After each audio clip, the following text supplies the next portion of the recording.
Today, I am going to talk about your sense of clairvoyance, clear seeing.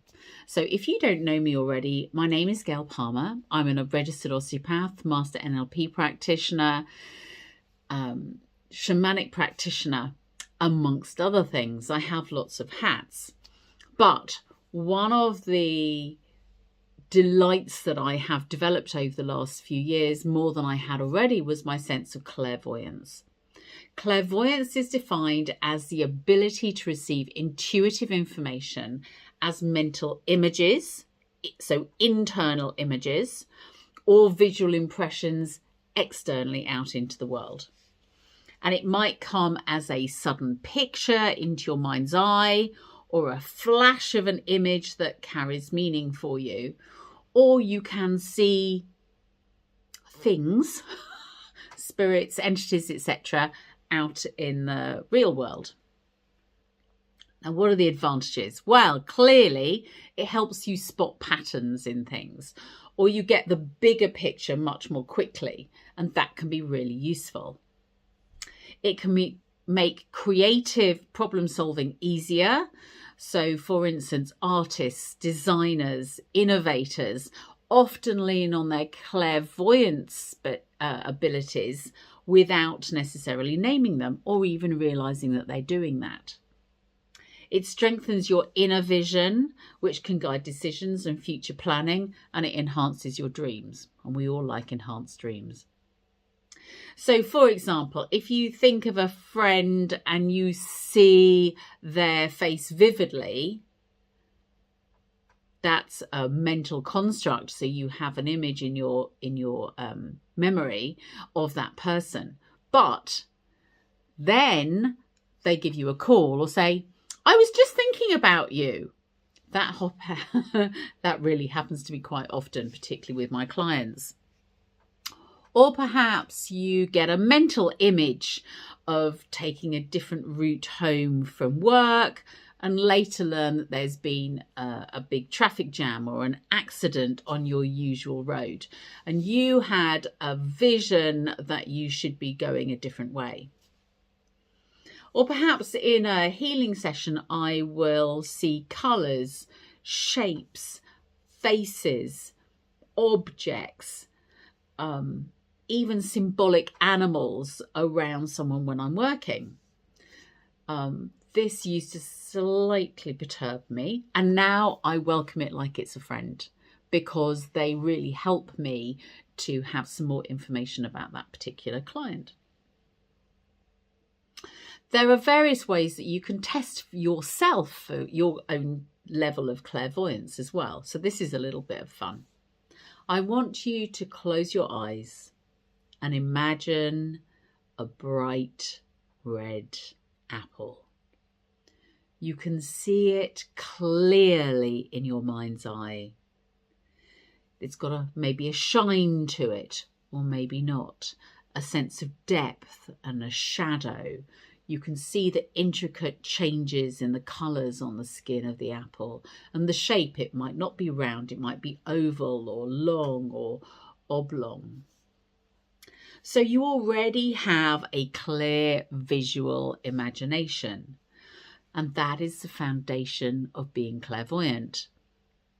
Next, I want you to ask yourself, as a separate exercise, what colour is my energy today? Now, don't think too hard. This isn't a difficult question, and you may or may not come up with a clear answer. But just notice when I say, what colour is your energy today? Just notice the first colour or shape or image that occurs to you. Did you get something? So for me, my colour today is green, and it's a green lawn. That's my thing for today. So that's when you know that your clairvoyant sense is beginning to kick in, which is pretty cool.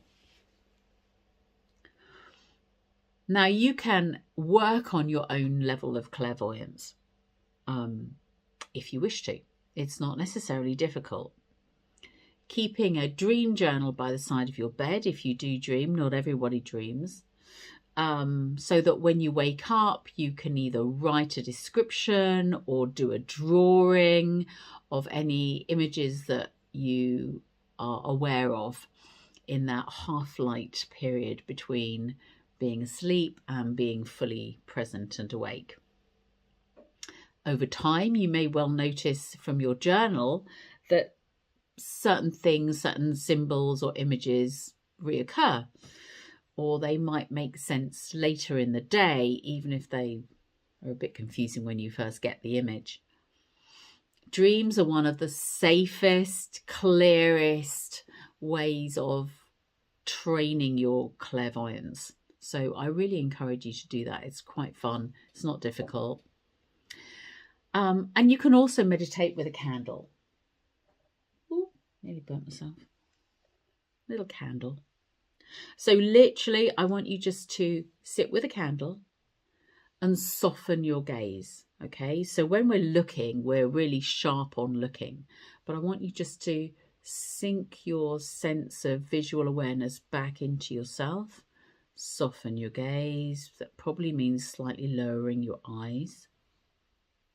And notice if you have any inner images that come up as you watch the candle flicker and burn. Take a nice deep breath in. Easily let it out. And just soften your gaze and see what comes up.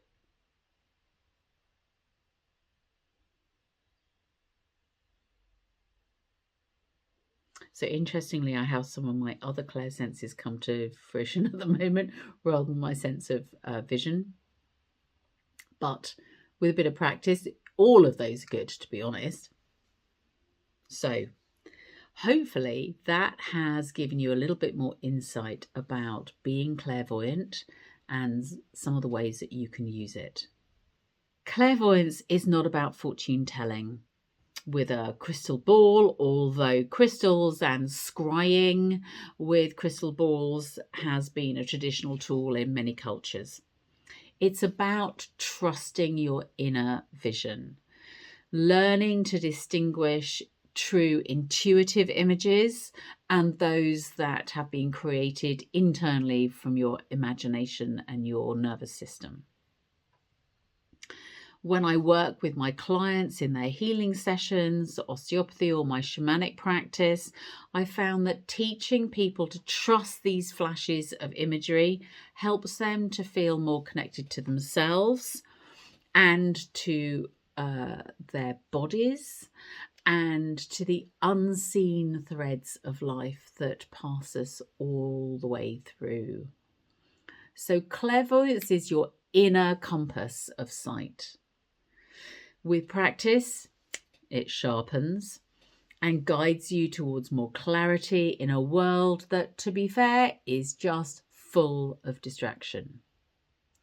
Take your time, work with it, see what comes up, notice, write it down if you can, and enjoy the whole experience. If you have any questions, then let me know.